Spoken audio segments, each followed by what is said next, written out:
밀리미터입니다. 내일 아침 기온은 서울 24도 등 전국이 20도에서 24도로 오늘과 비슷하겠습니다. KBS 1라디오 10시 뉴스를 마칩니다. 지금까지 아나운서 이광엽이었습니다. KBS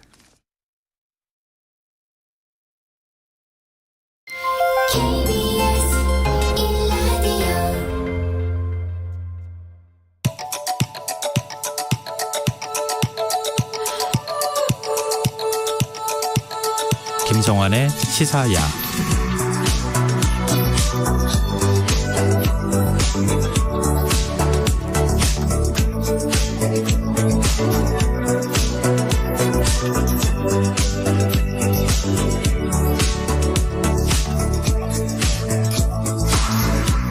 하루의 마무리, 오늘도 함께 하시죠. 시사평론가 김성환입니다. 80이 넘은 나이에 한글을 깨치고 시인의 영화배우까지 도전했던 이른바 칠곡 할매들이 이번엔 래퍼로 변신했다는데요. 유쾌한 도전의 뒷이야기, 더 깊이 들여다보는 인터뷰 시간에 순이와 칠공주의 리더 박정승 할머니와 이야기 나눠보겠습니다. 월요일은 책 읽는 시간, 실생활에 도움이 되는 주경야독 코너도 마련되어 있으니까요. 많은 관심 부탁드리겠습니다.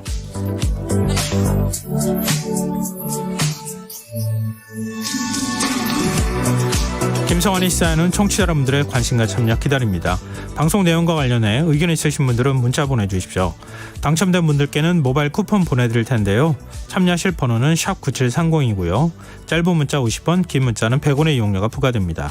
또 저희 방송을 유튜브를 통해서도 실시간으로 시청 또 참여하실 수 있는데요. KBS 라디오 채널 들어오셔서 구독, 좋아요 많이 눌러주시길 부탁드립니다. 김성환의 시사야, 그럼 지금 시작하겠습니다.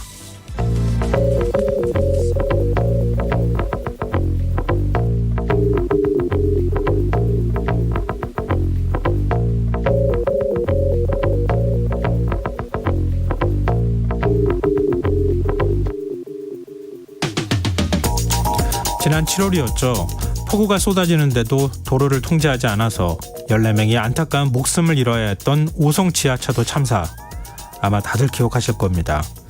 치솟는 비판 여론에 국무조정실은 서둘러 고강도 감찰을 단행했고, 수사 의뢰와는 별개로 과실이 확인된 5개 기관 63명의 공직자들에 대해 징계 조치를 요구했는데요. 오송 참사가 발생한 지 50여일의 시간이 지난 지금 책임 규명은 얼마나 이루어졌을까요? KBS 취재 결과 오송 참사에 책임이 있는 5개 기관 가운데 3곳은 아직까지도 징계 대상 명단조차 확정짓지 못하고 있다고 합니다. 행정안전부가 법령 검토를 이유로 시간을 끌면서 징계 통보조차 이루어지지 않았기 때문인데요. 이런 상황 어떻게 봐야 할까요? 이런 가운데 오송 참사 희생자 시민 합동 분향소가 충청북도와 청주시에 의해 기습적으로 철거되는 일이 있었습니다. 결과적으로 분향소를 연장 운영하기로 결정했지만 그 과정에서 물리적 충돌이 벌어졌고 유가족들은 또 한 차례 지울 수 없는 상처를 입었는데요.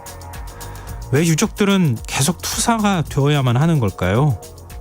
부실 대응에 대한 수사도 징계도 답보 상태에 머물러 있는데 말입니다.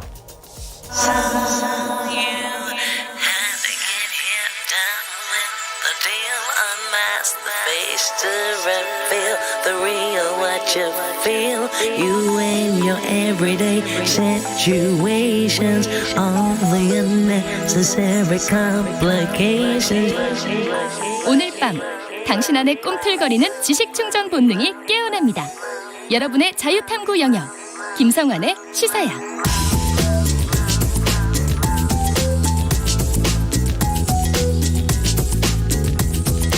오늘 놓쳤던 뉴스 꼼꼼히 정리해드리는 뉴스야 시간입니다. 시사저널 구민주 기자 나와 계십니다. 안녕하세요. 네, 안녕하세요. 네, 오늘 공교육 멈춤의 날로 교사들이 지정을 하고 집단행동을 예고하지 않았습니까? 네. 오늘 상황은 어땠습니까? 네, 서희초등학교 교사의 49제 추모일이었죠. 오늘 우선 서울 서초구 서희초 앞에 아침 일찍부터 추모 발길이 이어졌습니다. 오전 9시부터 밤 10시까지 시민들을 위한 추모 공간이 학교 운동장에 마련돼서 헌화하기 위한 추모객들이 길게 줄을 섰고요. 네. 오후 3시엔 학교 강당에서 추모제 진행되기도 했습니다. 이주호 교육부 장관 장관 비롯해서 조희연 서울시 교육감 등이 참석을 했고요. 검은 옷을 입고 하얀 국화를 든 시민들과 교사, 어린 학생들도 함께 추모했습니다. 오후 4시 반부터는 국회 앞에서 대규모 추모 집회가 진행됐습니다. 주최 측이 준비한 3만 개의 피켓이 일찍 동인할 만큼 많은 추모객들이 모인 것으로 파악이 됩니다. 저녁부터는 전국 교육청 등 더 많은 지역에서 집회가 열려서요. 오늘 전국 약 12만 명 이상이 거리로 나온 것으로 파악됩니다. 오늘 총 37개 학교 전국 0.6%에 해당하는 초등학교들에서만 임시 휴업 결정했는데요. 네. 따라서 대부분의 교사들이 연가나 병가를 활용해서 집회에 나왔습니다. 정상 수업이 좀 어려웠던 만큼 전국의 많은 학교들이 부랴부랴 통합 수업이나 단축 수업을 진행했는데요. 크게 질서가 엉망이 되거나 좀 교통 질서가 안 된 곳은 없었던 것으로 파악됐습니다. 네. 지금 전국에서 12만 명이 집회에 참석했다 이런 네. 얘기까지 나오고 있는 상황인데 또 그 혼란이나 이런 것들은 또 없다고 하고요. 네, 주말에 있었던 국회 앞에 20만 명 모인 집회도요. 굉장히 질서 정연해서 경찰들까지 놀랐던 상황이었죠. 네. 근데 이주호 교육부 장관이 49제 추모제에 참석했는데 추도사 읽던 도중에 눈물을 보였다고요? 네, 이 장관 서희초 강당에서 열린 추모제에 참석해서 추모사 읽었습니다. 더 이상 소중한 우리 선생님들이 홀로 어려움과 마주하지 않도록 함께 하겠다고 약속했는데 그 가운데 감정이 북받친 듯 낭독을 한동안 이어가지 못하고 눈물을 보인 겁니다. 이후 감정을 추스른 이 장관은 다시 유족을 향한 위로와 고인의 명복을 전했는데요. 하지만 오늘 곳곳에서 열린 집회에선 교육부 그리고 이주호 장관에 대한 비판이 상당했습니다. 서희초 추모식에서도 이 장관이 자리를 뜰 때까지 추모객들의 거센 항이 이어졌고요. 일부 추모객들은 등을 돌리고 앉는 모습도 보이기도 했습니다. 교육부가 오늘 추모에 참석한 교사들에 대해 파면 등 중징계 처리를 검토한 사실이 알려지면서 크게 반발을 산 것으로 해석이 됩니다. 이렇게 대규모 인원이 집회에 참석한 거 교육부가 징계를 예고한 거에 따르는 어떤 반발 심리도 작용한 것이다 이런 분석이 나오고 있잖아요. 네. 그럼 교육부는 이주호 장관도 지금 추도제 직접 추모제에 참석까지 했다고 하는데 그럼 태도를 좀 바꾼 겁니까? 그렇게 보이진 않았습니다. 적어도 오늘 오전에 브리핑까지는 그랬는데요. 예. 교육부에서는 결근 교사들에 대한 징계 방침을 묻는 질문에 징계를 한다는 기존 원칙은 변하지 않았다고 답했습니다. 다만 징계 수위에 대해서는 오늘은 고인의 49제로 전체 교육계가 추모하는 날인 만큼 네. 말하는 건 부적절하다 하면서 즉답을 피했습니다. 교육부는 최근까지도 오늘 병가나 연가를 쓰는 교원이나 이를 승인하는 교장에 대해 최대 파면, 해임 및 형사고발까지 할 수 있다며 압박을 해왔는데요. 하지만 오늘 수만 명의 교사가 전국에서 연가, 병가를 썼고 네. 또 이 장관이 추모식에서 눈물까지 흘린 상황에서 갑자기 교사들을 또 징계를 할 경우 이 앞뒤가 맞지 않는 것 아니냐라는 얘기가 있어서요. 실제 징계 절차를 밟지 않을 가능성 얘기가 나오고 있습니다.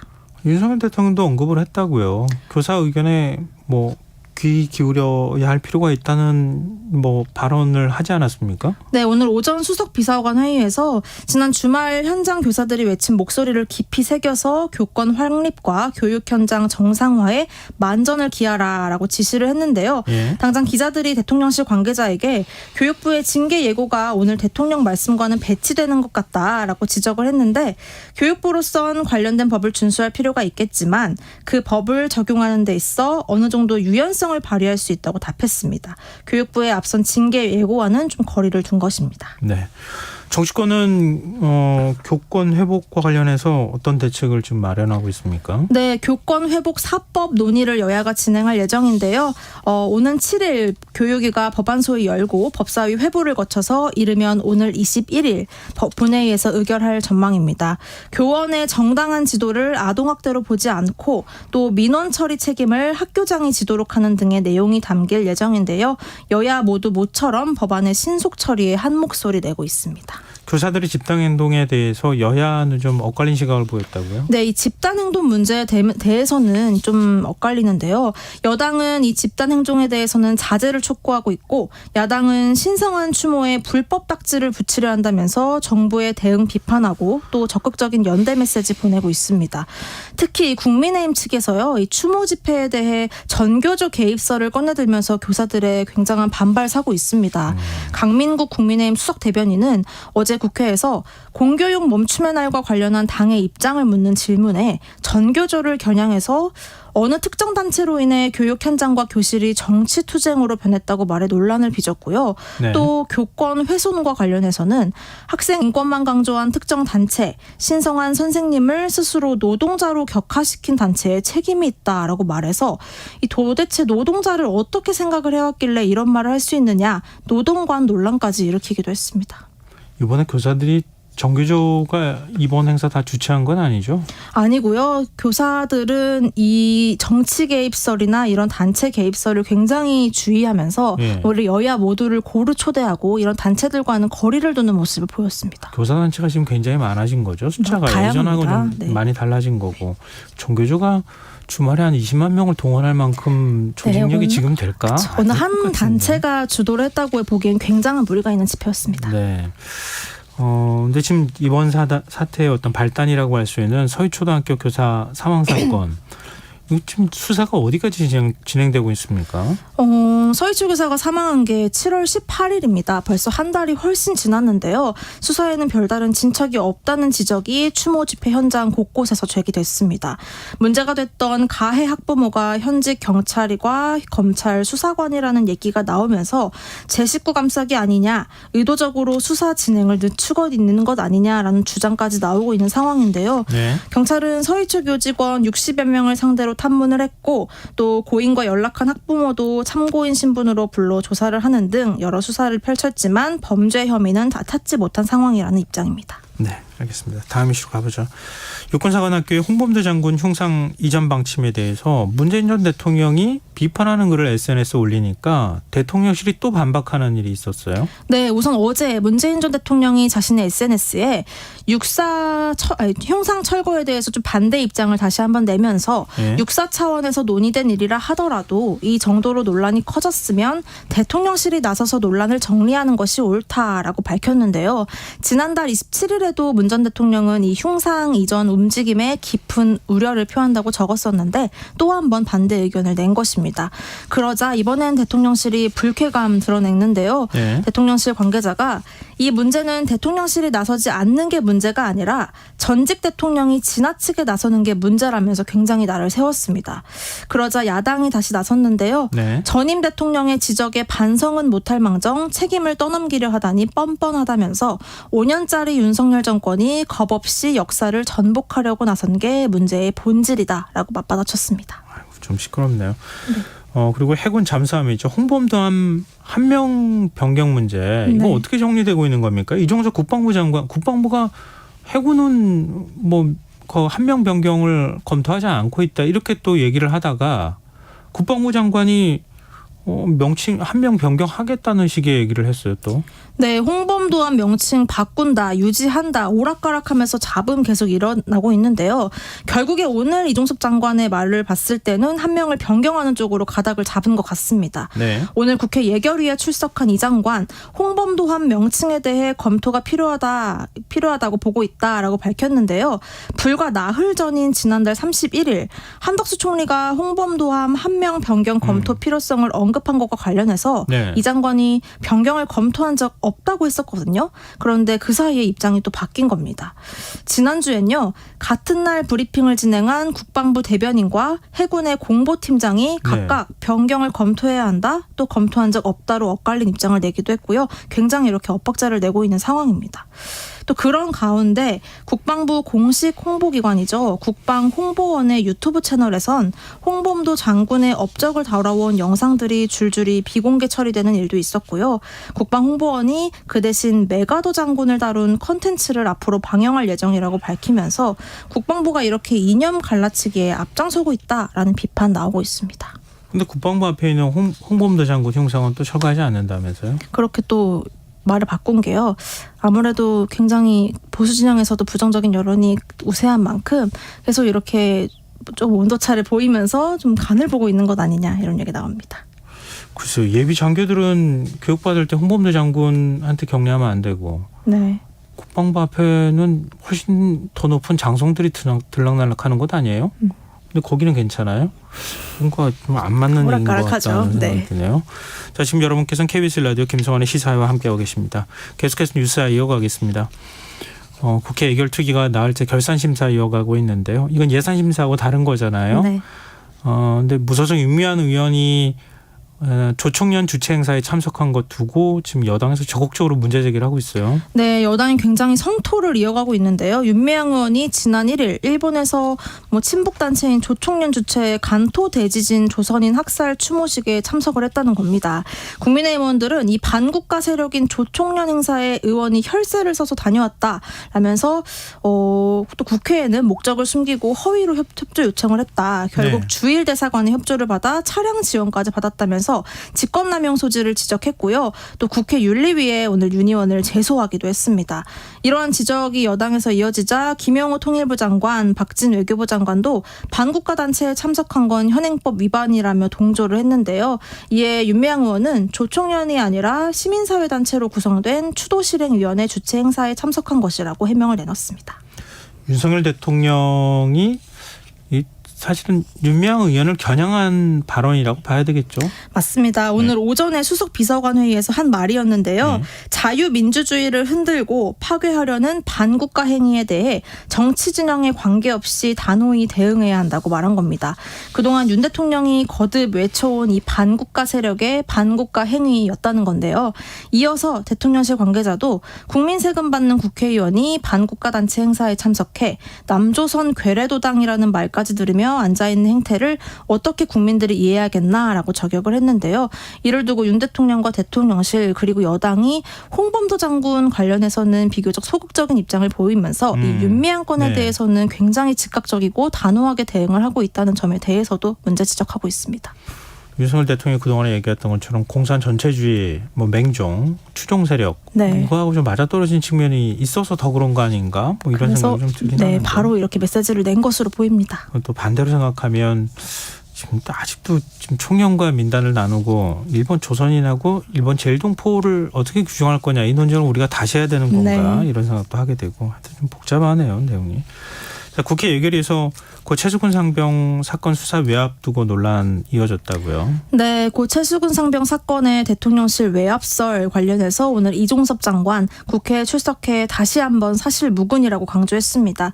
현재 제기되고 있는 VIP, 즉 대통령 경로설에 대해서도 사실이 아니라면서 전부 박정훈 대령 변호인 측에서 사실이 아닌 내용을 많이 이야기한 것이라면서 주장을 했습니다. 이런 가운데 박 대령 측 김정민 변호사가 오늘 아침 라디오에 나왔는데요. 여기에서 대통령실 외압과 관련한 녹취록의 존재 가능성을 제기하기도 했습니다.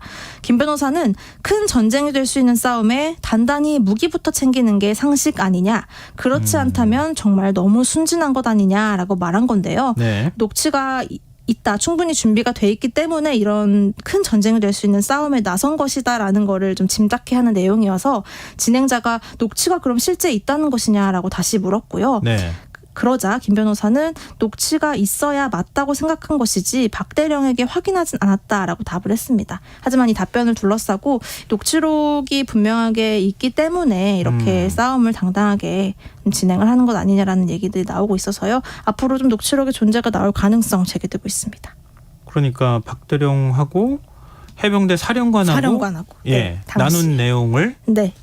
휴대폰 요즘 녹음 다 가능하니까 네. 녹음을 했던가 뭘 했을 가능성이 있다. 네, 거기에 이상으로 또 다른 녹취록 존재 가능성까지 좀 시사한 것 아니냐라는 해석이 나오는 겁니다. 그게 또 공개가 되면 또 다른 굉장한 파장이 있을 일어나죠. 가능성이 네. 있는데요. 민주당은 특검법 발의하겠다는 방침이죠. 네, 당직 중인 이재명 대표가 오늘 천막에서 열린 최고위원회의에서 이 최상병 사건 외압 의혹에 관한 국회 국정조사 그리고 특검 도입 추진하겠다고 밝혔습니다. 이재명 대표는 박정훈 대령 구속영장이 기각된 것은 이 정권이 얼마나 무도한 짓을 벌이는지 여실히 보여준 것이라면서 외압의 몸통으로 의심받고 있는 윤 대통령이 국민 앞에서 입장 밝혀야 한다고 강조했습니다. 박 대령 영장이 기각이 돼서 이제 군 검찰이 수사를 이어갈 동력을 상실한 만큼 국조와 특검이 불가피하다는 건데요. 민주당은 이번 주 중으로 특검법 발의할 계획을 밝혔고 또 나아가 이종섭 국방부 장관 등을 직권남용 혐의로 공수처에 내일 고발할 방침도 밝혔습니다. 근데 윤석열 대통령이 국가안보실 2차장하고 국방비서관 동시에 교체한다고 하잖아요. 네. 이 문제하고 관련이 있다 이렇게 언론에서 보는 것 같더라고요. 네, 배경이 나올 수밖에 없다. 타이밍상 이런 얘기 나오는데요. 일단 윤 대통령이 오늘 임종득 2차장 그리고 임기훈 국방비서관을 동시 교체를 하기로 한 거거든요. 네. 대통령실 측은 한미동맹 강화를 위해서 관련 전문성 있는 인물로 교체를 하려는 것이었다라는 설명을 내놓았지만 타이밍상 교체 배경을 두고 여러 의혹 제기되고 있는 겁니다. 박정훈 대령 측은 최수근 상병 관련 사안 말고는 이번 교체가 설명이 안 된다라고 주장하고 있고요. 정치권에서도 유승민 전 국민의힘 의원을 비롯해서 VIP 경로설과 외압설의 핵심 증인들인 두 사람을 교체함으로써 진실을 은폐하려는 것 아니냐, 꼬리 자르기 아니냐라는 의혹 제기하고 있습니다. 유승민 전 의원은 워싱턴 선언부터 캠프 데이비드 회담까지 윤 대통령 스스로 역사적 업적으로 자평을 하더니 왜 안보실 핵심 참모들을 교체하느냐면서 유일하게 짚히는 건 이 박정훈 대령에 대한 외압 의혹이다라고 주장을 했습니다. 이에 대통령실은 사실 무근이라면서 최상병 이슈가 있기 훨씬 전부터 계획된 인사였다고 설명했습니다. 네. 검찰이 민주당 이재명 대표 소환 조사 받으라 이렇게 했던 거잖아요. 네. 근데 뭐 날짜 두고 서로 간에 이제 뭐 밀고 당기기를 좀 하다가 이거 지금 오늘 원래 4일 소환 조사 예정이 있었던 거잖아요. 네. 이거 결국 불발이 된 거죠. 네, 맞습니다. 이재명 대표의 무기한 단식의 영향이라고 검찰은 주장을 한 건데요. 네. 오늘 검찰이 쌍방울 대북 송금 의혹 관련해서 이 대표에게 소환 통보했었는데 이 대표가 불출석하면서 조사는 일단 무산됐습니다. 검찰이 입장문 냈는데요. 단식으로 피의자 조사에 지장이 초래되고 있다면서 국회 일정이 없는 날짜를 택해 사전에 출석을 요청했는데도 이 대표가 2회 연속 불출석한 데 대해 유감을 표한다고 밝혔습니다. 앞서 검찰과 이 대표 번번이 이 소환 일정을 두고 충돌해왔죠. 신경전 끝에 민주당은 검찰의 뜻대로 오늘 출석을 하는 대신에 오후에 국회 일정이 있으니 오전에 2시간만 조사하고 11일에서 15일 중에 한 번 더 출석해 조사를 받겠다고 전했는데 검찰이 여기에 불가 입장을 밝히면서 오늘 조사는 끝내 무산이 됐습니다. 오늘 국회 예결위 참석했던 한동훈 법무부 장관, 이재명 대표 사례가 선례로 남게 되면 앞으로 자범을 포함해 누구나 소환 통보받으면 단식을 하지 않겠느냐라고 비꼬았습니다. 네. 그리고 검찰이 대장동 개발 특혜 의혹으로 구속돼 재판받고 있는 김만배 씨에 대해서 추가 구속을 요청하고 나섰다고요? 네, 석방 사흘 앞둔 대장동 일당 김만배 씨에 대해 검찰이 추가 구속영장 발부해달라는 취지의 의견서를 법원에 제출한 것으로 확인됐습니다. 올해 3월 8일 대장동 범죄 수익을 은닉한 혐의로 구속 기소된 김 씨가 구속기간 6개월을 채워서 오는 7일 석방이 되는 만큼 검찰에서는 이를 막기 위한 움직임에 나선 것으로 해석이 됩니다. 그러면 김만배 씨와 언론인과 일종의 뭐 허위 인터뷰를 했다. 네. 이게 바로 직전에 뭐 검찰이 공개했던 내용이잖아요. 네. 근데 추가 구속영장에 어느 정도 영향을 미칠 수밖에 없는 사안이었다. 이렇게 두 가지가 연결이 되는 측면이 있네요. 그렇기 보니까. 때문에 검찰의 이런 그 공개 일정과 구속영장 추가 발부 의견서 제출 요 타이밍이 좀 묘하다 이런 얘기도 있죠. 네. 그리고 이동관 방송통신위원장이 이른바 이 허위 인터뷰와 관련해서 이걸 국기문란 행위로 규정했어요. 말씀하신 인터뷰가 이 대선 사흘 앞두고 녹음 파일 공개됐던 김만배 씨 뉴스타파 인터뷰 문제가 된 건데요. 네. 2021년 9월 신앙림 전 언론노조 위원장이 진행한 이 인터뷰는 윤석열 당시 후보가 검사 시절에 부산저축은행 사건 수사를 무마했다라는 내용이 핵심이었거든요. 네. 검찰은 이 신 씨가 이 인터뷰를 당시에 진행하고 그 대가로 1억 6천만 원을 받았다고 지금 의심하고 있습니다.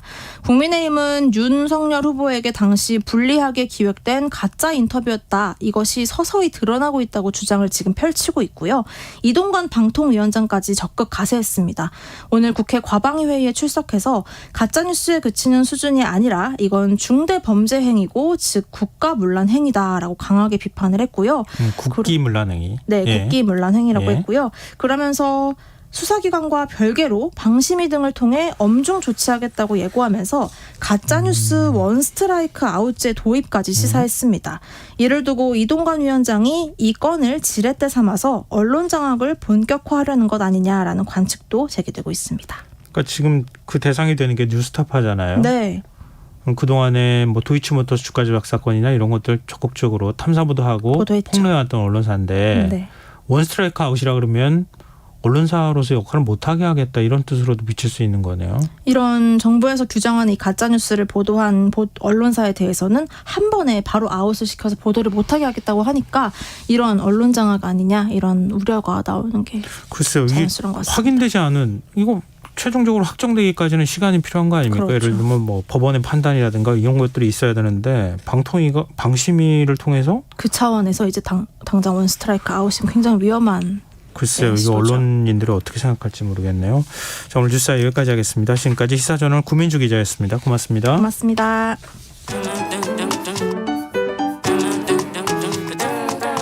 일일 시사권장량 채워가세요.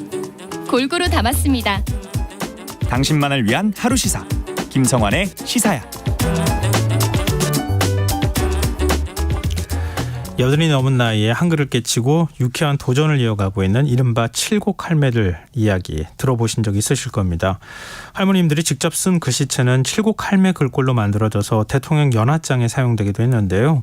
할머님들이 시인, 영화배우에 이어서 이번엔 래퍼로 변신했다고 합니다. 이 끝없는 도전의 원동력 궁금해지는데요. 순이와 칠공주의 순이이자 리더인 박점순 할머님 연결해서 얘기 나눠보도록 하겠습니다. 할머님 안녕하세요.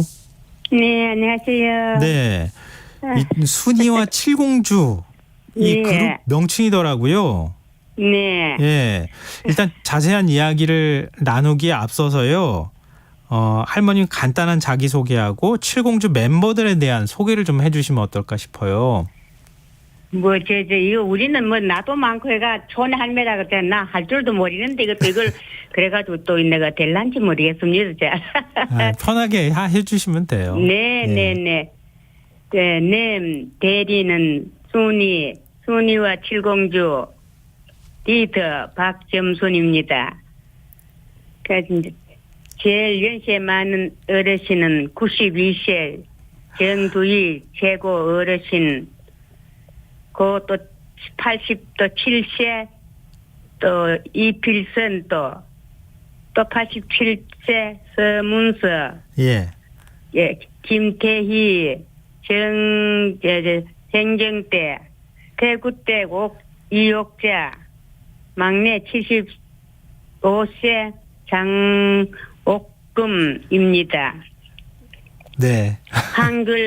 한글 선생님이 이제 영화로 그래 저거를 보여줘서 제가 이제 그걸 보고 노래도 아니고 춤도 아니고 저 멋이고 우리도 한번 재밌겠다 했더니 그래 한글 선생님이 네. 그걸 그래 유튜브로 보여줘가지고 그래가 이래 하다가 보니까 이렇게 했는데 전 우리 선생님 덕이지 우리가 뭐 압니까?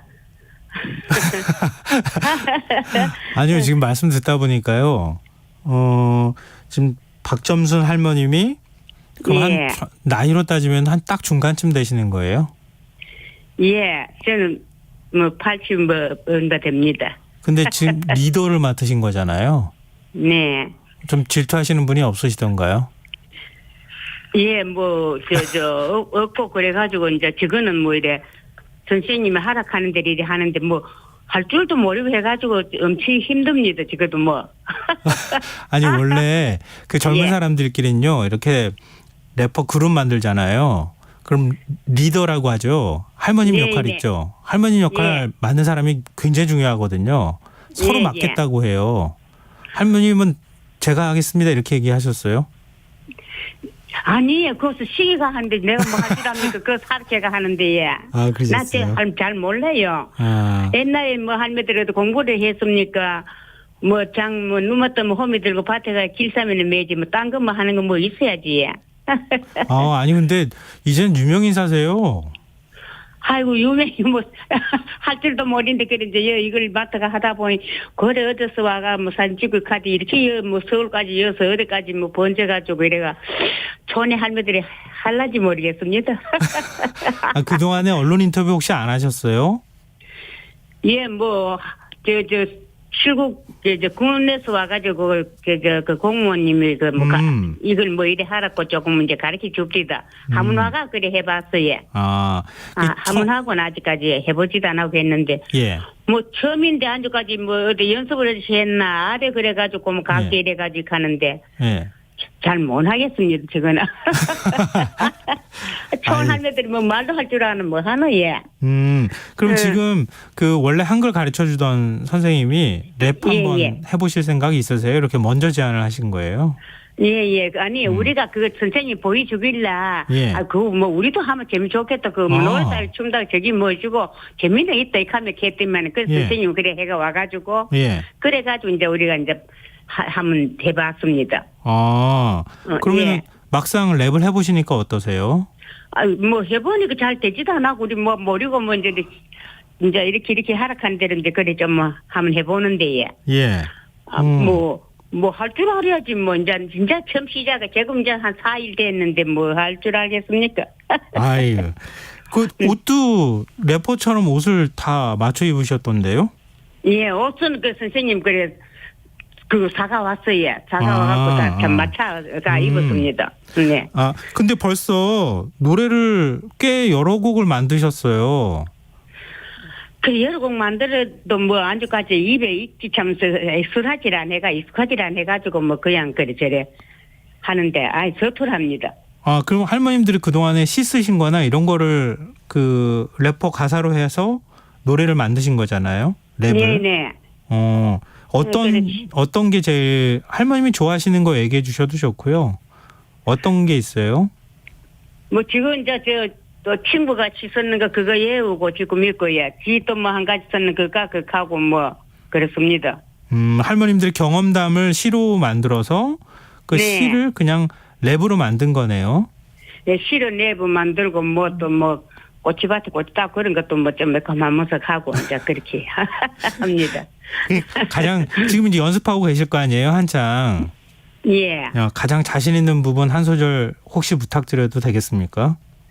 뭐 한글도 아직까지 뭐 잘 모르는데 그래가 이제 내가 그걸 한번 했어요. 뭐 하루켜서 할 게 없고 뭐 하노 하면 그 내가 꼬치밭에 꼬치 따고 오이밭에 오이 따고 가지밭에 가지 따고 호박밭에 호박 따고 집에 오니까 행복하더라 이렇게 했대. 그게 또 이제 위에 내가 그걸 또 이제 하루켜서 그거 하면 이제 또 외우고 예. 예.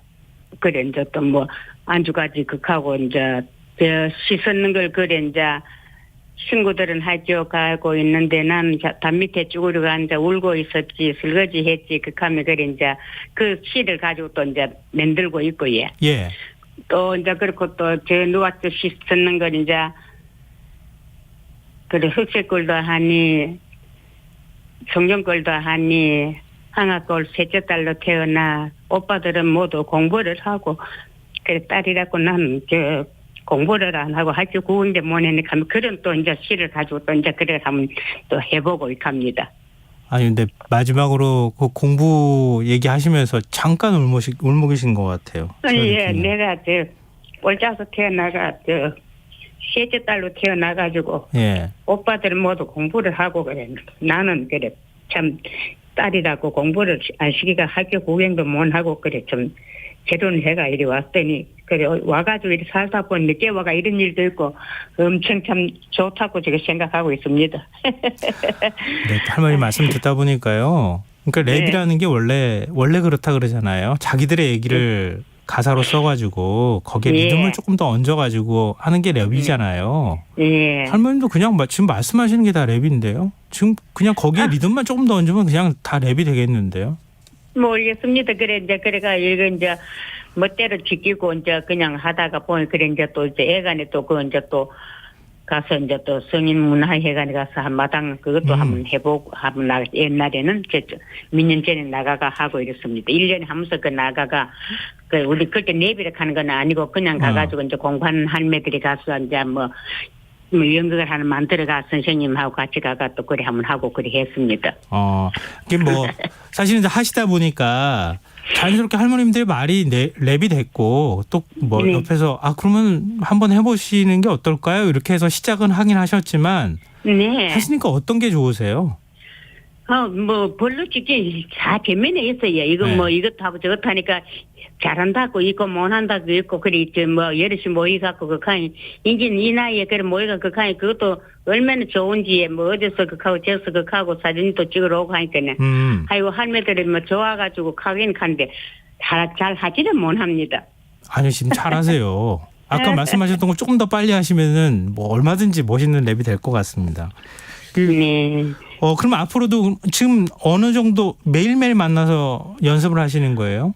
아직까지 매일 만나가 못 합니다. 뭐, 예.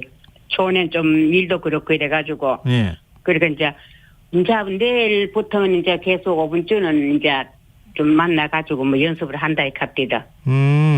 그러면은 네. 지금 이제 만들어 놓으신 시에다가 언제 만들어 놓은 랩을 예. 계속 지금 예. 연습하시는 거잖아요. 예. 그러면은 공연 혹시 안 하세요? 공연은 아직까지 안 했습니다. 예. 그 이제 선생님하고 그냥 같이 이제 우리가 그래가지고 이제 이래가 뭐 순위와 칠공주하면 그런 것도 이제 좀 외우고, 예. 그 이제 또 뭐 시선은 그것도 좀 외우고, 뭐 오다가 좋는 그것도 이제 뭐 한글 선생님이 이렇게 하라 하면 또 그렇게 하고 그래.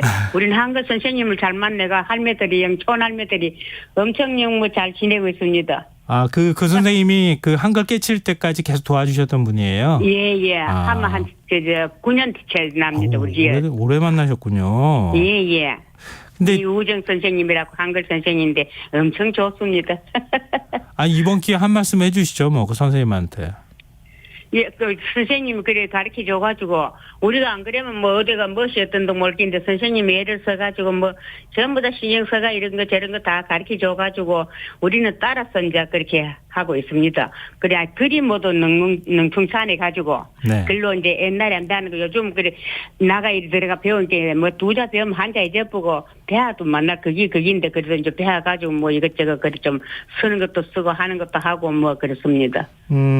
그 랩하시거나 뭐 요즘 힙합이라고도 하는데요. 그 예. 이제 노래를 막 부르실 때 어깨가 예. 들썩들썩하고 그러잖아요. 예. 그럼 춤도 추실 거 아니에요.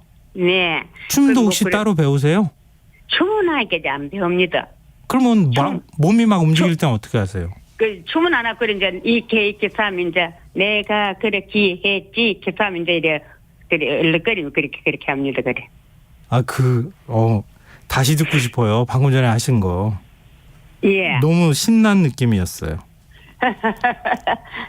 내가 그렇게 그래서 이렇게 했지 계산이 근데 그거는 뭐 그렇게 하라 카대요. 그렇게 근데 이렇게 노래를 부르시면서 좀 더 젊어지시고 네. 좀 생활에 활력이 좀 더 많아지셨으면 참 예, 좋겠어요. 좋습니다. 우리는 이 나이에 어째 이게 멋지고 하면 살다 보고 이런 일 되고 하면 저 어디서 오고 하니까는 뭐 우리는 뭐 아무것도 몰라도 그래 오가 그 칸이 좋아서 할매들은 가고 있습니다. 건강이 뒷받침되신다면 계속 하실 계획이신 거죠? 아유 계속 하기는 하는데 뭐 안주까지 배우질 안 해가지고 뭐 그 잘 많이 못 하고 이래 하기는 하려고 하는데 잘 안 됩니다 안주까지. 혹시 이런 무대에 꼭 한번 서보고 싶다. 이런 생각. 서보고 싶지만은 뭐 할 줄 알아 그가 서가지고 이렇게 하지 가기야 뭐 어디라도 뭐 그래 하면 좋지만은 할매들한테 배우질 못 해가지고 그래가 이제 그 가는데. 혹시 초등학교 뭐 공연도 있다고 할 거라는 얘기도 들은 것 같은데요. 아이들 앞에서. 아니 아이들 앞에서요. 예. 그러니까 그거는 안주까지 안 했는데 예. 애들 앞에서 이렇게 하는 거는 안 했는데 몰라 이제 또 앞으로 할란지 모르겠습니다. 이제 계속 며칠 안 됐어요 아직까지. 네네. 네, 근데 그 그렇죠. 짧은 시간 동안에 며칠도 안 됐다고 하시는데 아까 랩하시는 거 보니까 앞으로 진짜 잘하실 것 같아요. 모르겠습니다. 네. 그래가 이제 이랬지 저랬지 어떻고 저떻고 해서 그래 이제 할머니들이 모여갖고 이제 그 하면 잘한다고 있고 못한다고 있고 뭐 그래가 안지가 좀 배우면 어떨런지 몰라도 지금은 안지 며칠 안 되는 잘 못합니다. 지금도 충분히 잘하고 계시고요. 이 흥을 가지고 계속 네. 연습하시면은 아마 굉장히 멋있는 순이와 칠공주가 될 거라고 네. 생각합니다. 할머니 건강하시고요. 앞으로도 네. 이렇게 행복하게 노래 많이 불러주셨으면 좋겠습니다. 네, 주변 네, 멤버들한테도 꼭 감사합니다. 그렇게 같이 하셨으면 좋겠고요. 고맙습니다. 예, 수고하세요. 네, 지금까지 순이와 칠공주의 리더 박점순 할머니였습니다.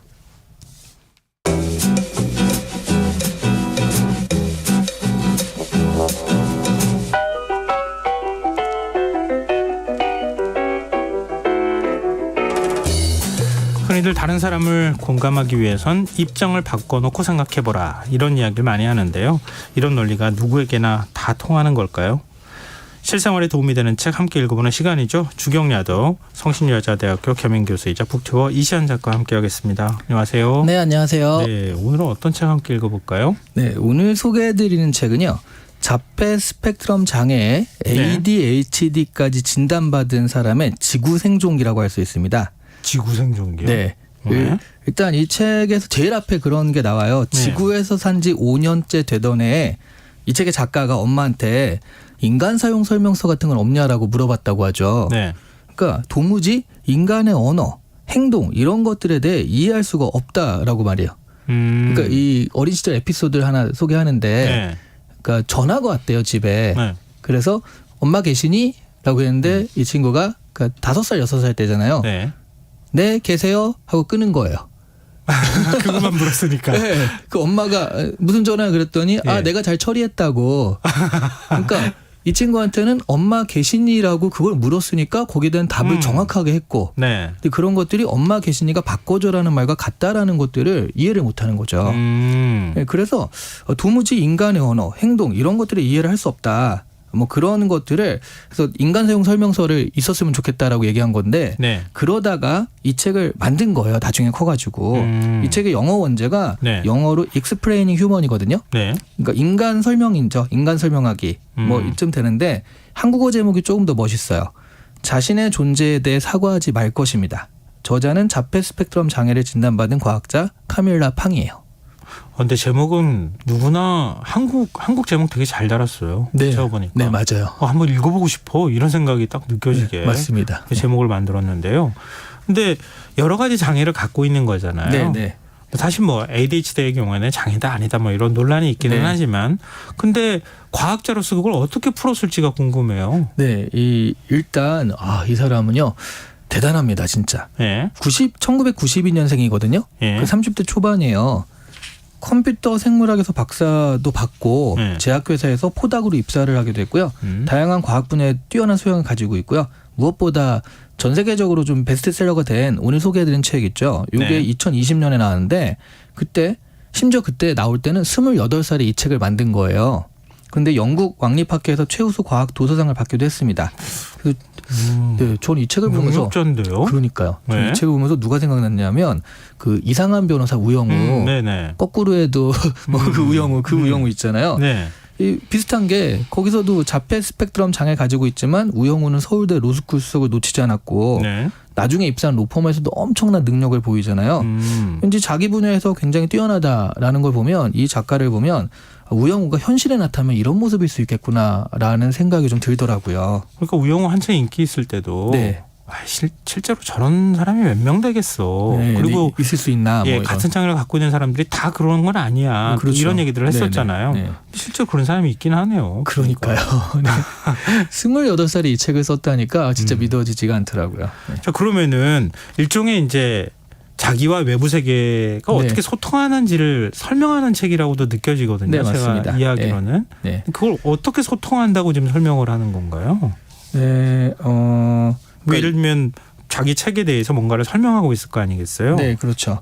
그러니까 이 책에서는 그러니까 한국어 제목이요. 자신의 존재에 대해 사과하지 말 것이거든요. 네. 근데 뒤에 부제가 살짝 붙어 있는데요. 네. 이 부제가 책을 굉장히 잘 설명해 줘요.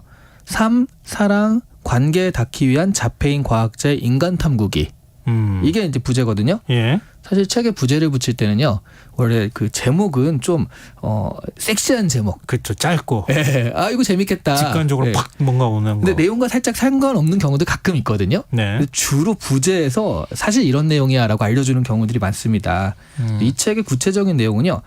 자신의 사고방식으로는 일반적인 사람들의 행동이나 상식을 이해하거나 공감하지 못하겠다는 거죠. 카밀라가. 네. 근데 이 카밀라가 과학을 배운 거예요. 예. 잠깐만 그러면 이 과학의 이론과 과학적 관점으로 사람들을 이해해보면 어떨까 이렇게 생각을 한 거죠. 예. 그래서 과학적 분석으로 자폐 스펙트럼과 일반적인 관점의 차이를 도출하고요. 자신의 행동 패턴이나 대화의 내용을 그에 맞춰서 바꿉니다. 그러니까 과학적 이론은 이렇다. 그럼 사람을 분석할 땐 과학으로 보면 이러니까 내가 이렇게 행동하면 되겠구나. 그러니까 이게 이런 방식으로는 사실은 마음에서 우러나오는 공감과 뭐 인정, 교감 이런 것도 힘들 수 있잖아요. 예. 하지만 카밀라 입장에서는 이게 최선을 다해서 인간을 이해하려고 노력한 거거든요. 그래서 자신이 이해한 과학의 이론으로 인간을 설명하기 이런 것들을 하고 있는 거죠. 지금 그 추상적으로 들려요. 저는 네, 네. 왜냐하면은 네, 과학 이론을 통해서 네, 인간의 관계를 설명한다 그러면 네, 우리가 흔히들 얘기하는 것처럼 이공계 스타일인 사람이 네. 인문학을 훌쩍대가지고 얘기를 하는 거잖아요. 네, 네. 이게 어떻게 설명이 돼요? 맞아요. 그 뭐 내가 결정을 할 때는 가령 이제 그런 거 있잖아요. 그런 그 순환 도표 같은 거 이런 예. 것들을 그리면서 예. 뭐 어떻게 하면 얘가 이런 걸 할 것인가라고 해서 화살표를 그리고 뭐 순서도를 만들고 네. 이러면서 결정을 하는데 그런 부분들을 보여주기도 하거든요. 뭐 예를 들면 이런 거 있잖아요. 네. 막 뭔가 얘기하는데 우리 둘 사이에는 양자역학적인 뭔가 힘의 관계가 작동하는 것 같아. 뭐 이렇게 설명한다는 거예요? 제가 한 가지 예를 들어서 이제 해볼게요. 네. 한 장, 두려움을 다스리는 법이라는 그런 장이 있거든요. 네. 이 장에서는 빛에 대한 과학 지식을 이용해서 두려움을 보는 걸 합니다. 두려움을 예. 빛 스펙트럼 분석하듯이 예. 스펙트럼으로 분석해 보라는 거예요. 그러니까 그 전에 이제 스펙트럼은 이런 거고 빛은 이런 특징이고 이런 거 한참 설명을 하죠. 네네. 그 빛은 한 덩어리를 뭉쳤을 때는 그저 하얀색이잖아요. 예. 근데 크리스털 같은 물질을 통과하게 되면요. 빨주노초 파남보 7개의 가시광선과 또 눈에 보이진 않지만 적외선, 자외선 해가지고 여러 가지 빛으로 분리가 되잖아요. 네.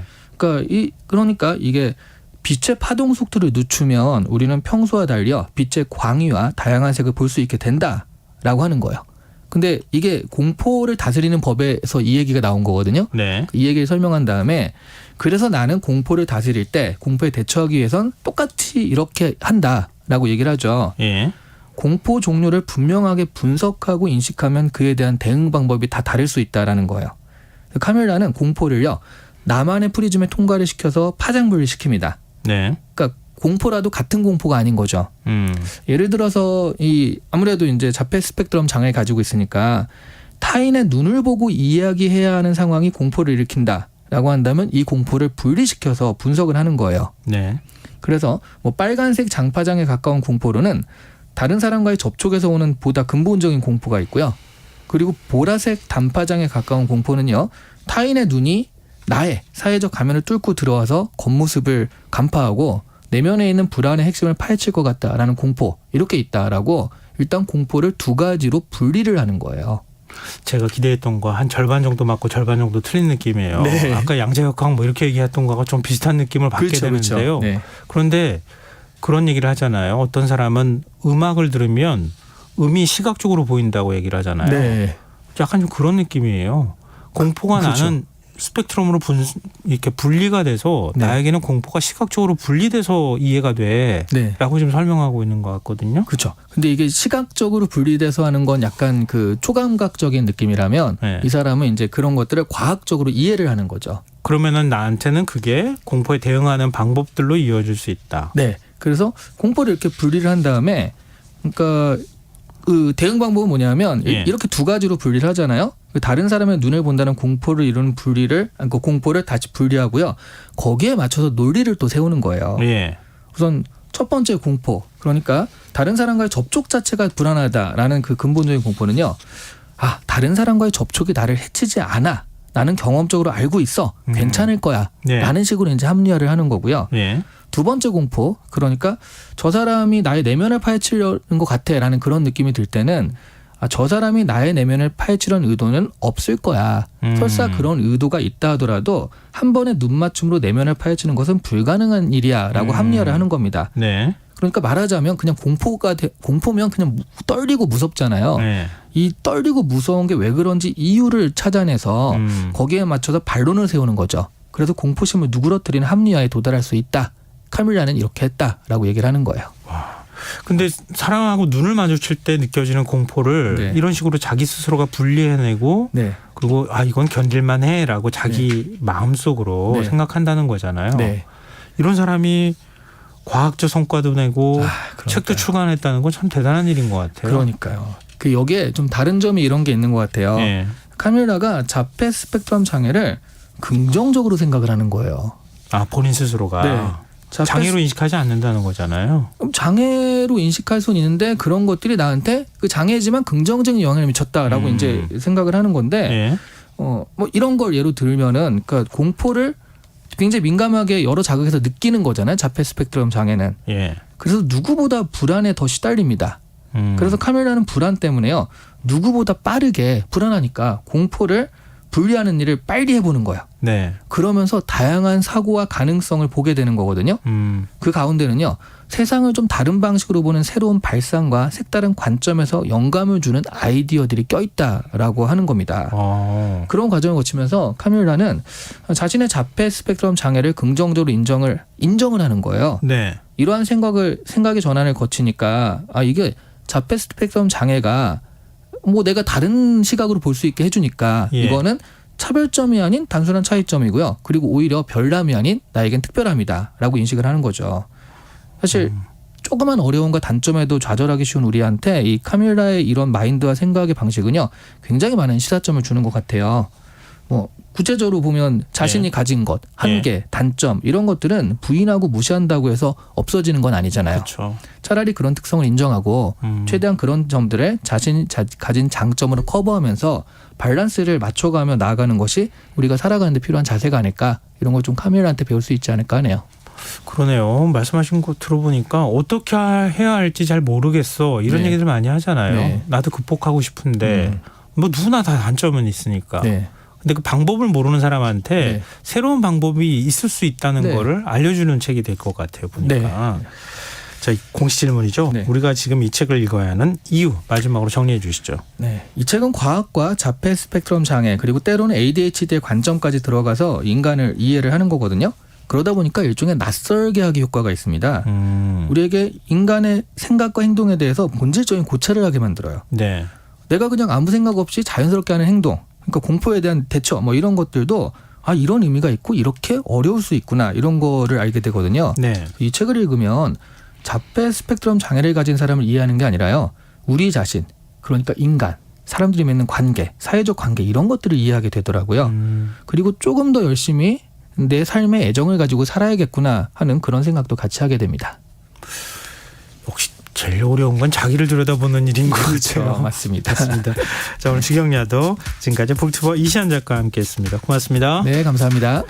KBS 라디오 김성환의 시사 1부 순서 여기서 마무리하겠습니다. 이어지는 2부에선 사건 사고 뉴스를 살펴보는 밤참 뉴스 시간이 기다리고 있습니다. 전 11시 정각 2부에 다시 오겠습니다.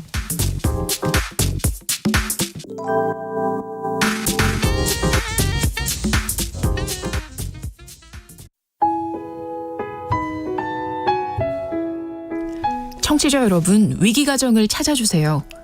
어려운 경제 상황 속에서 긴급한 경제적 지원이 필요한데도 복지 사각지대에 놓여 있어 아무런 지원도 받지 못하고 극한 상황으로 내몰리고 있는 위기가정이 늘고 있습니다. KBS 강태원 복지재단에서는 사회 안전망에서 벗어나 위기에 처해 있는 가정을 발굴해 긴급 지원하는 사업을 진행합니다. 여러분 주위에 스스로의 힘만으로는 도저히 일어설 수 없는 힘든 이웃이 혹시 있는지 찾아봐 주세요.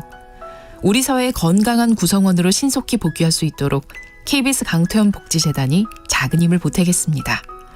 여러분의 제보 전화를 기다립니다. KBS 강태원 복지재단 제보 전화 1533-0900, 1533-0900입니다.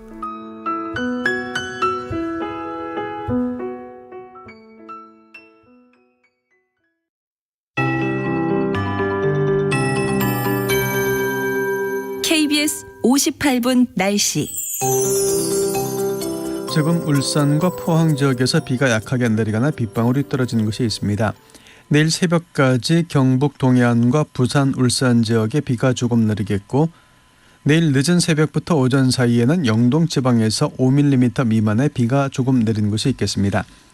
그 밖에 지역은 내일 구름 많이 끼겠고 늦은 오후부터 저녁 사이에 경기 북부 내륙과 강원 북부 내륙에서 소나기가 온 곳이 있겠습니다. 강수량 5에서 40mm고 일부 지역은 천둥 번개가 치고 시간당 30mm 안팎의 강한 소나기가 내린 곳이 있겠습니다.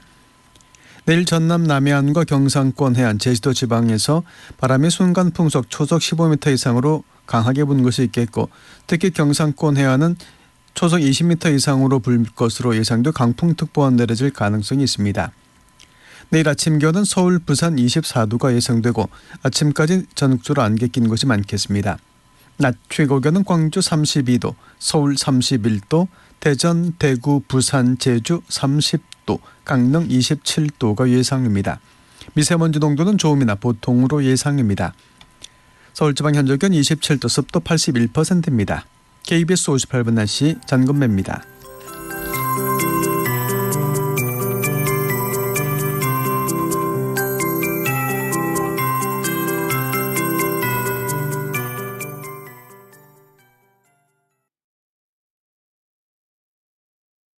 정성을 다하는 국민의 방송 KBS가 11시를 알려드립니다. AM 711kHz, FM 97.3MHz, KBS 1라디오입니다. HLKA.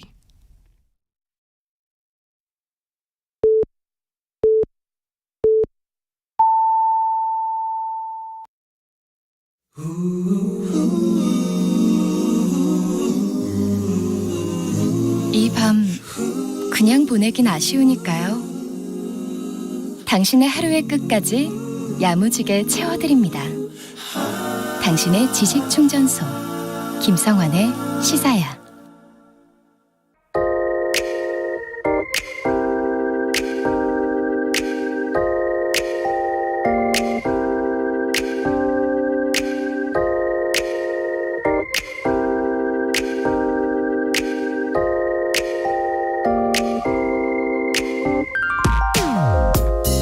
어린이 안전을 위해 눈에 확 띄는 노란색으로 도색되어 있는 통학 차량 다 아시죠?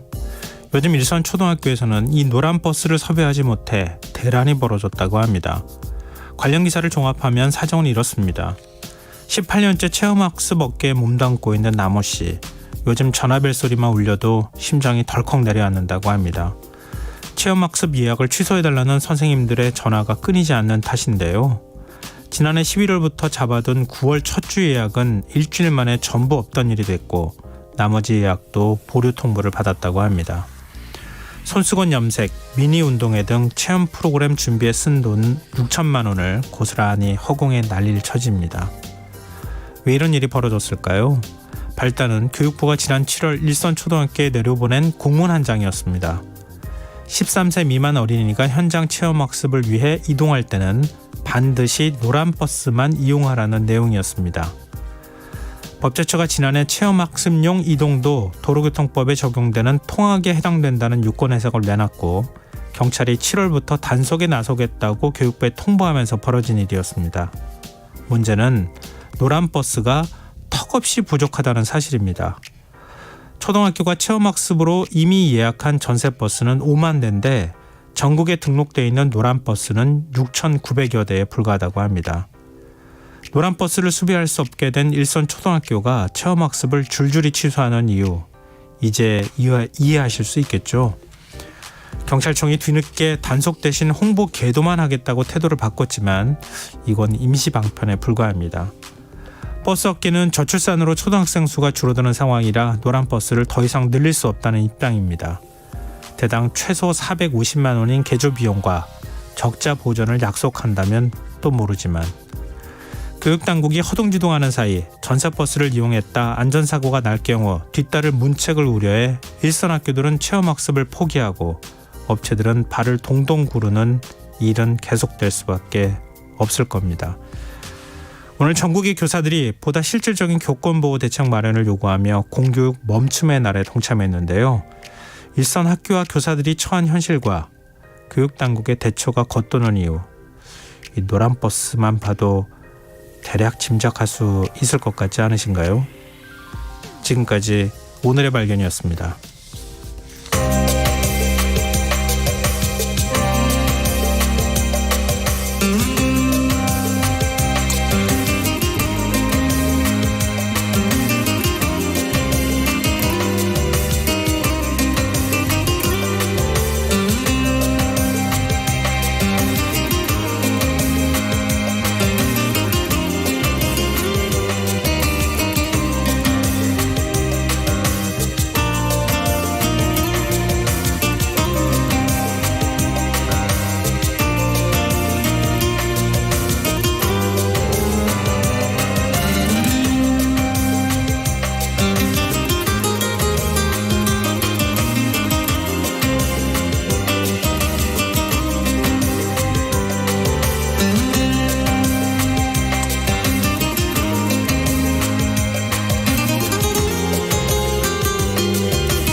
place. Though I love to try to tie me down, and I'm the searching kind that must get round.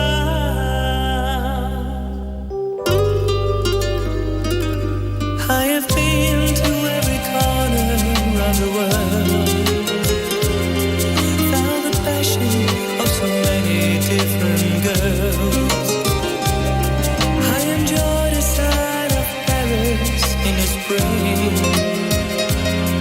Was a beggar, but I've always felt at peace. When I hear the cold wind calling my name, it's the time that I must go. Though it hurts, we have to part. 'Cause my life's a traveling show, and I've got a Spanish heart.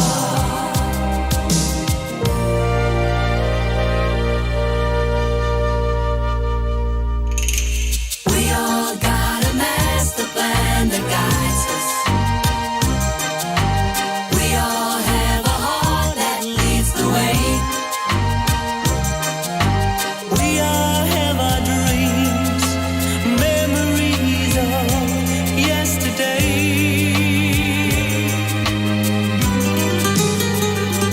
It's the time that I must go. Though it hurts, we have to part. 'Cause my life's a traveling show, and I've got a Spanish heart.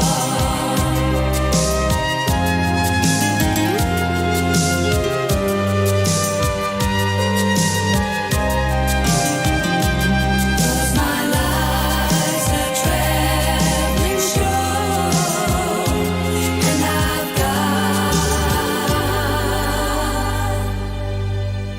a Spanish heart.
오늘의 발견에 이어서 제레드 졸링의 스페니쉬 하트 들으셨습니다. 오, 반가워하시는 청취자분들이 꽤 있어요. 황춘영 님도 오랜만에 듣는다 좋다 이렇게 문자 주셨고요. 김미숙 님께서는요. 이런 대곡을 드디어 시사에서 듣네요. 가슴 설레고 왠지 모르게 뭉클합니다. 이렇게까지 반응 보내주셨습니다. 감사합니다. 김성환의 시사는 청취자 여러분의 관심과 참여 기다립니다. 오늘도 방송 내용과 관련한 청취자분들 문자 계속 들어오고 있는데요. 휴대전화 뒷자리 8176 쓰시는 청취자분께서 오늘의 발견 들으시고 현장을 모르는 탁상행정에서 내려진 결정이 전국에 파장을 일으키고 있네요. 현장 체험이 취소되어 눈물을 흘린 초등학생들이 한둘이 아니랍니다. 이렇게 문자 주셨어요. 이 사정을 좀 아시는 분이신 것 같아요. 아니면 초등학생 자녀가 있거나요. 또 콩으로 이영점님. 일선학교에서는 체험학습 하나 준비하는데 다른 행정 업무가 얼마나 많으신 줄 아시나요? 체험처 선정, 사전 답사, 프로그램 기획, 예산, 기한, 안전대책, 희망조사, 가정통신문, 이제 버스까지 난관이네요. 할 말이 없습니다. 이렇게 문자 주셨습니다. 그러게요. 그동안에 얼마나 많은 초등학교에서 그 교육행정 직원하고 그리고 또 교사분들이 이 체험학습 준비를 많이 하셨겠어요. 근데 뭐 지금 버스가 이거 어떻게 좀 수급을 해야 될지 난감한 상황에 빠지니까 뭐 일대 혼란이 일어났고요. 좀 위약금도 물어야 되는 상황이라는 얘기도 들려요. 근데 더더욱 더 체험학습 미리 다 준비해 놨던 업체들의 경우에는 엄청나게 지금 손실을 떠안아야 되는 상황이고요. 청취자분들께서 지적해 주셨던 것처럼요. 이렇게 할 경우에는 일선 학교에서 어떤 일이 벌어질 수 있어요? 어떻게 생각해요? 이렇게 할 건데 이렇게 물어보면 안 되나요?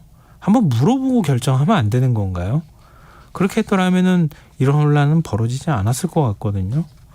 자꾸 너무 권위적으로 위에서 뭔가 결정하고 아래에서는 실행해야 된다고 생각하는 그런 사고방식을 좀 바꿔야 될 때가 되지 않았나 이런 생각이 드네요. 네, 청취자분들 문자 보내주셔서 정말 고맙습니다. 저희가 추첨해서 당첨된 분들께 모바일 쿠폰 선물로 드리겠습니다. 참여하실 문자 번호는 샵9730이고요. 짧은 문자 50원, 긴 문자는 100원의 정보 이용료가 부과됩니다. 콩 게시판 KBS 라디오 유튜브 채널을 통해서도 무료로 참여하실 수 있습니다. KBS 라디오 김성환의 시사회와 함께하고 계신 지금 시각은 11시 12분입니다.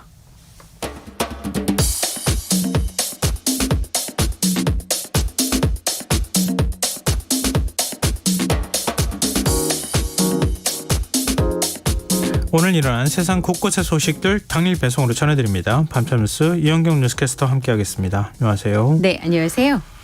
이 병원에서 흉기 난동 사건이 벌어지면 어떡해요? 네, 요즘에 그러니까 그 흉악한 범죄들이 많이 보도가 되면서 네. 많은 분들이 이제 계속 연이어서 놀라시는 일들이 벌어지고 있죠. 경북 칠곡의 종합병원에서 입원 중이던 환자가 흉기를 휘둘러서 50대 남성 환자가 숨지는 사고가 발생했습니다. 오늘 오후 3시 41분쯤 경북 칠곡군 외관읍에 있는 한 종합병원에서 50대 남성이 흉기를 휘둘렀습니다. 그래서 그 흉기에 50대 남성 환자 한 명이 숨졌는데요.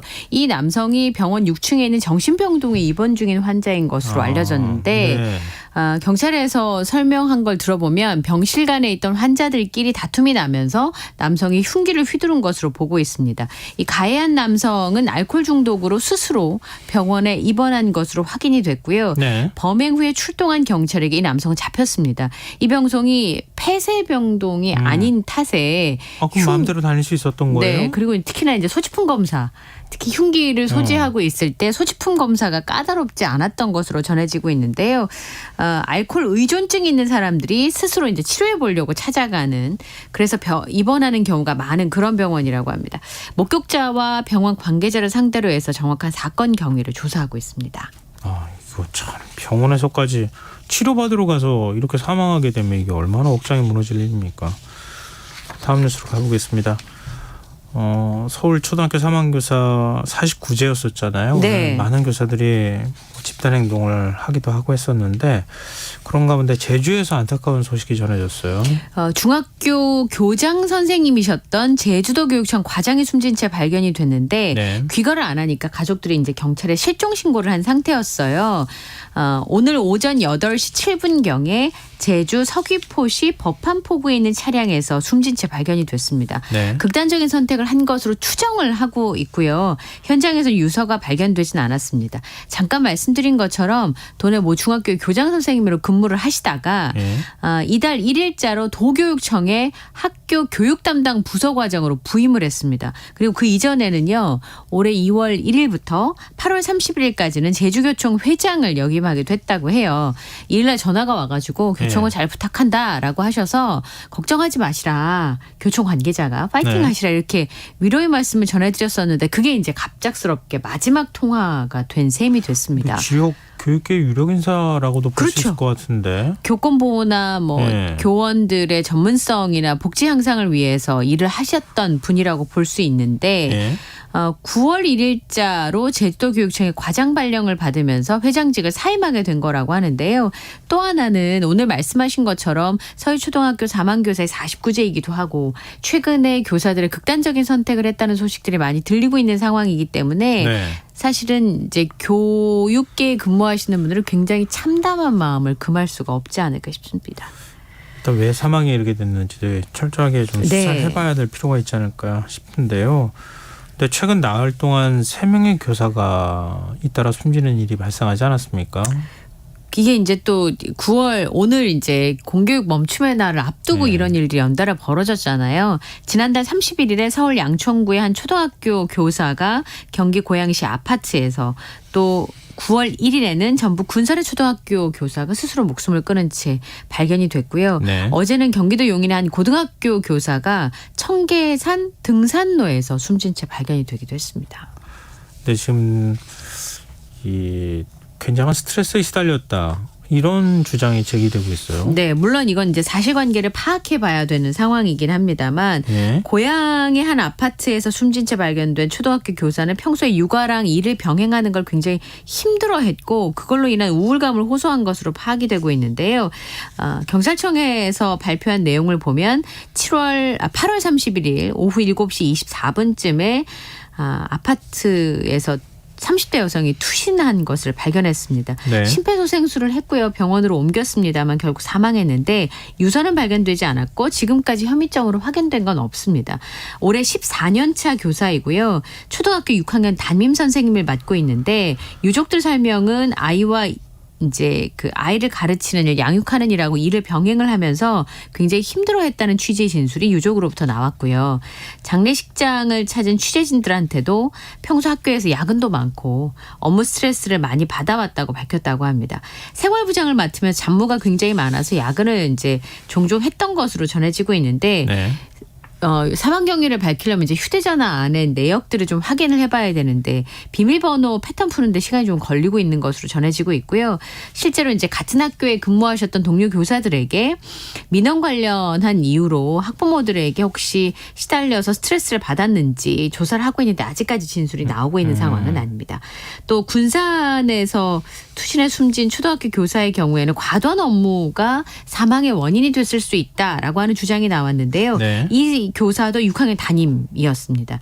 담당하고 있는 업무 외에도 사실 6학년이긴 하지만 지금 이제 진로나 진학 업무로 6학년들은 굉장히 중요하게 봐야 되는 상황이잖아요. 네네. 담임 선생님이고 이 선생님이 경력 10년의 베테랑 교사인데도 그거 외에도 뭐 방과 후, 돌봄, 정보, 생활, 현장 체험 학습 이 많은 업무를 전담했던 것으로 확인이 되고 있습니다. 왜 그랬을까 싶어서 보니까 이 학교가 조금 규모가 작은 것 같아요.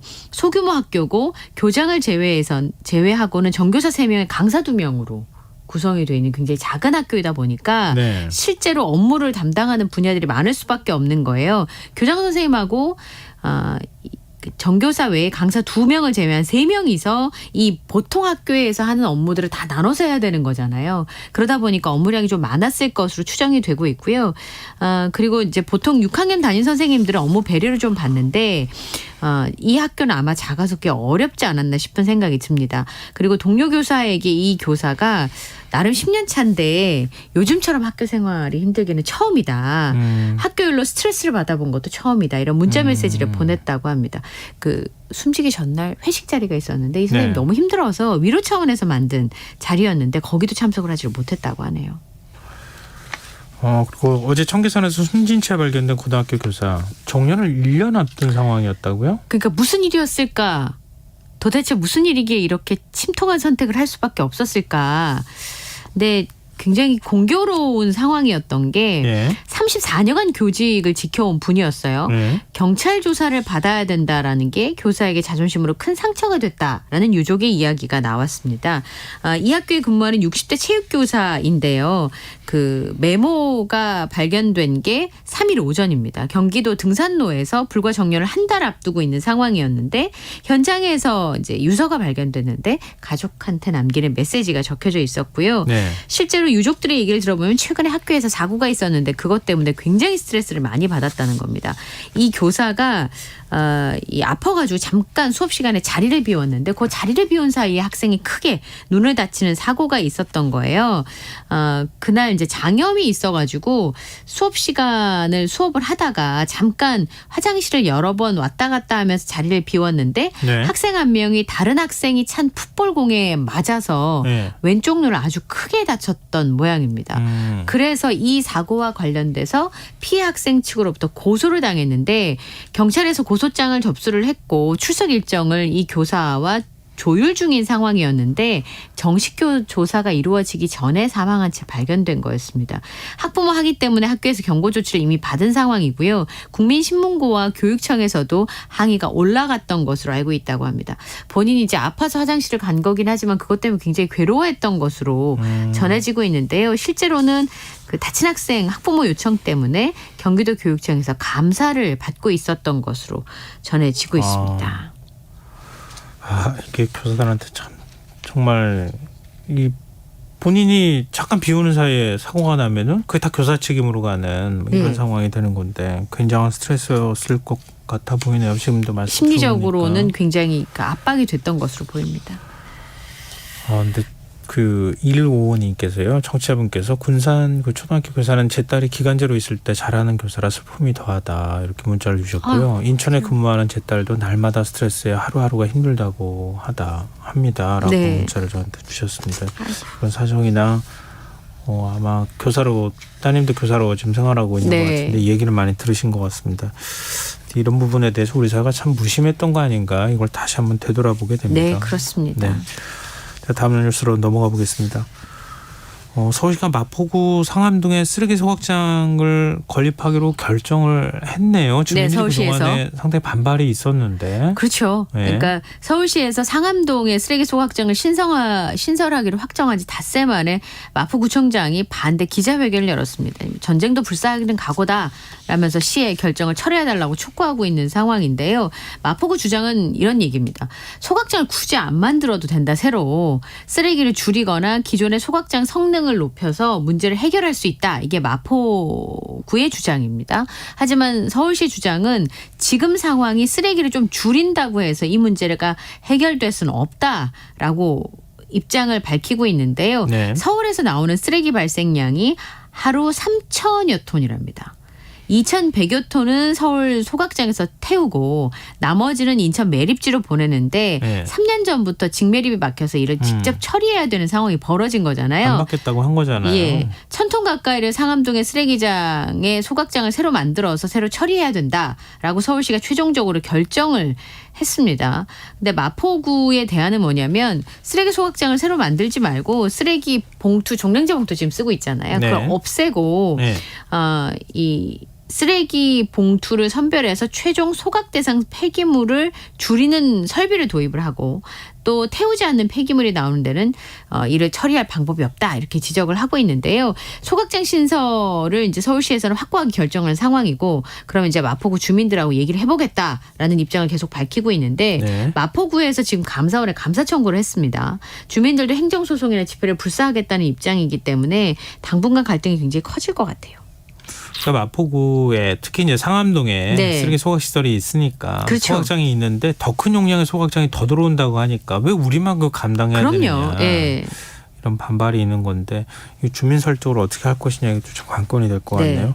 근데 지금 소각장 설치 문제 인천에서도 이렇게 그 논란이 되고 있다고요? 인천에서는 그 권역의 소각시설 후보지 선정 때문에 영종 지역의 아파트 주민들이 시장실을 점거하고 차량 집회를 예고한 상황입니다. 예.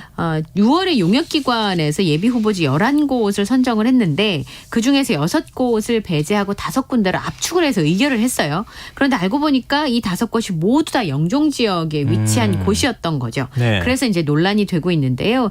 이 지역에 살고 있는 입주민들과 자생단체가 주민대책위원회 명의로 기자회견문을 발표를 하고 천막농성, 시장실 점거농성, 대규모 차량 시위를 예정하고 나선 상황입니다. 이 참여하는 단체만 해도 50여 군데가 되는 것으로 전해지고 있는데요. 여기도 비슷한 얘기를 해요. 영종에서 이미 23년간 재래식공항의 소각장을 운영하고 있는데 예. 그게 이미 벌써 주민들의 건강권을 위협하고 있는데도 참아왔다. 그런데 인천시와 서부권역 소각시설 입지선정위원회가 졸속으로 후보지 5군데를 영종지역에 선정했다. 이런 주장을 하고 있습니다. 그래서 지금 7월 12일에 온라인 열린 시장실에서는 그 5군데를 선정한 것을 원천 무효해라. 이런 시민 청원까지 올라온 상황입니다. 아이고, 참 어렵습니다. 네. 또 어려운 문제인데 이걸 어떻게 소통하면서 문제를 풀어갈지 누군가는 감당해야 될 일이기 때문에. 그러니까요. 그렇죠? 네, 지금 여러분께서는 KBS 라디오 김성환의 시사회와 함께하고 계십니다. 밤참수 계속 이어가겠습니다. 인플루엔자 유행주의보 작년 9월에 발령됐는데 지금 계속 이어지고 있다고요? 1년 다 됐어요. 네. 이렇게 그 방역 당국에서 통계를 만든 이후에 독감 유행주의보가 1년간 이어진 거는 이번이 처음이어가지고 네. 특히나 9월, 10월 지금 개학을 했잖아요. 그러면 네. 바이러스가 굉장히 많이 전파가 될 수 있고 날이 쌀쌀해지니까 그렇죠. 더 밀폐될 수밖에 없는 상황이어서 독감이 대규모로 유행하지 않을까. 그리고 코로나 시기에는 다 마스크를 차고 있어서 사실 아주 어린아이들은 면역이 또 덜 만들어진 상황이거든요. 네. 그러다 보니까 대규모로 유행을 할 수 있다. 주의를 좀 기울여야 되는 상황인데요. 8월 20일부터 26일까지 독감 의심 환자 분율을 외래 환자 1000명당 10.6명인데요. 이번 절기 유행 기준이 4.9명인데 그게 벌써 이제 2.2배가 되는 상황이고요. 최근 5주간은 감소하는 추세지만 유행 규모 자체가 크다는 얘기가 나오고 있어요. 7세에서 12세는 지금 1000명당 전체 평균이 10.6명인데 17.1명. 13세에서 18세면 이제 학교 다니는 시절이잖아요. 중고등학교. 네네. 14.9명. 1세에서 6세는 12.2명. 그러니까 특히나 소아청소년들의 유행 수준이 굉장히 큰 것으로 보입니다. 보통은 이제 여름 되면 독감이 좀 줄어들잖아요. 네. 그런데 올여름에는 계속 지속되는 현상을 보여주고 있고 말씀드렸던 것처럼 코로나 때 면역이 덜 만들어진 데다가 마스크 해제를 하니까 착용 의무가 해제가 됐잖아요. 그러니까 훨씬 더 크게 유행을 하고 있는 상황인데요. 계약한 데다가 오미조밀 다 모여있는데 창문까지 닫고 있으면 독감이 더 많이 유행하지 않을까 걱정이네요. 저도 최근에 이비인후과 갔는데요. 이비인후과 환자들이 뭐 어마어마하게 많은 거예요. 네, 요즘 병원마다 많아요. 병원 요즘 가기 겁난다는 얘기 정말 많이 합니다. 예. 하여튼 미리 걸리기 전에 주의하는 게 제일 중요하니까요. 조심하셨으면 좋겠습니다. 지난달 약물에 취한 채 차를 몰다 20대 여성 중태에 빠뜨린 남성 상당히 논란이 됐던 사건이었는데요. 이 남성의 집에서 억대 현금 다발이 발견됐다고요? 이전에는 또 풀려나가지고 많은 사람들의 원성을 샀었는데 지난달 2일 강남에서 약물에 취한 채 롤스로이스 차량을 운전하다가 인도로 돌진해서 20대 여성을 뇌사 상태에 빠뜨린 혐의를 받고 있는데요. 현재 지난달 18일에 검찰에 구속 송치가 됐습니다. 그런데 경찰에서 이 신 씨가 폭력 조직과 연루된 정황이 있다라고 하는 얘기를 듣고 검찰에서 수사를 하고 있었던 중에 집을 압수수색을 했어요. 주거지를. 지난달 21일에. 근데 거기서 1억 원이 넘는 현금이 발견이 됐습니다. 그래서 이 검찰에서는 이 돈을 어떻게 보냐면 조폭 활동으로 부당하게 거둔 수익일 가능성이 있다라고 하는 것으로 보고 자금을 추적하고 있습니다. 이미 경찰에서 수사를 하는 과정에서 폭력 조직과 연루된 정황이 나온 상황이기 때문에 그걸 의심을 하고 있거든요. 게다가 이 신모 씨가 20대예요. 근데 7억 원이 넘는 차를 몰았다는 거, 또 최근에 검찰 고위직 출신의 전관 변호사를 선임해가지고 이 보석으로 풀려나는 바람에 그것도 말이 많았었잖아요. 그래서 그것 등을 지금 수사하고 있습니다. 또 또래 모임이라고 불리는 새로운 형태의 조직 폭력 조직과의 연관성을 의심하고 있는데 지역을 연고로 하는 기존의 조폭 조직과 달리 조직과 지역을 넘나들면서 비슷한 나이대끼리 활동하는 조폭 조직이라고 합니다. 근데 최근에는 이 조직폭력배 범죄가 굉장히 공개적이었고 SNS에서 활동을 굉장히 활발하게 하고 있는 것으로 전해지고 있습니다. 근데 조폭 이름도 많이 달라졌네요. 또래 모임이 뭐예요? 옛날엔 되게 무서웠잖아요. 무슨 파 이랬는데. 그래 더 무서운 것 같아요. 저는. 약간 신세대 같은 느낌 들면서 뭔가 달라졌구나 이런 생각이 좀 드네요. 근데 그 피의자가 사고 당일 향정신성 의약품 투약한 병원 얘기가 나왔었는데 거기서 또 원함용했을 가능성이 제기된다고요? 그러니까 당일 마약류 의약품을 투약한 혐의를 받고 있잖아요. 예. 근데 이제 본인은 아파서 뭐 치료를 받았다 이렇게 지금 맞아요. 변명을 예. 하고 있는 상황인데 실제로 이 서울의 강남의 한 의원을 들여다보니까 한 해 동안만 1,600명의 환자에게 프로포폴을 포함한 마약류 의약품을 투약한 것으로 파악이 됐습니다. 서영석 더불어민주당 의원실에서 식약처로부터 받은 자료에 써 있는데요. 신사동에 이 병원이 있는데 뭐 디아제팜 406명, 케타민 399명, 미다졸람 398명, 프로포폴 378명. 그러니까 8가지의 마약류 의약품을 총 환자 1,693명에게 투약을 했고 지난해 프로포폴의 처방량이 2,369개였습니다. 이 병원의 마약류 의약품 투약 환자 숫자와 투약량이 그 전해에 비해서 2배, 3배 이상 늘었다고 합니다. 그러니까 좀 의심할 만한 정황이 있는 거죠. 예. 벌써 올해 들어서 프로포폴 처방량이 이미 지난해 수준으로 근접한 상황이니까 혹시나 이것과 관련이 있지 않는가라는 의심을 하고 있는 겁니다. 당시 사고 낼 때 약의 취한 상태가 취한 아니었느냐 상태였기 뭐 이런 거 때문에. 의심해 볼 수 있으니까요. 네. 참 이 사건은 여러모로 많은 의문이 생길 수밖에 없는 것 같아요. 철저한 수사가 필요하겠습니다. 저 오늘 밤참수 여기까지 하겠습니다. 지금까지 이영경 뉴스캐스터와 함께했습니다. 고맙습니다. 감사합니다. 네, 김성환의 시사회는 9월 한 달 동안 K컬처 특집 오디오 웹툰 드라마 공포의 외인고당 편성 관계로 평소보다 조금 일찍 마무리하게 됐습니다. 오늘 모바일 쿠폰 당첨자는 홈페이지 공지사항에서 확인하실 수 있습니다. 그럼 편안한 밤 되시고요. 저는 내일 다시 찾아뵙겠습니다. 지금까지 시사평론가 김성환이었습니다. 고맙습니다.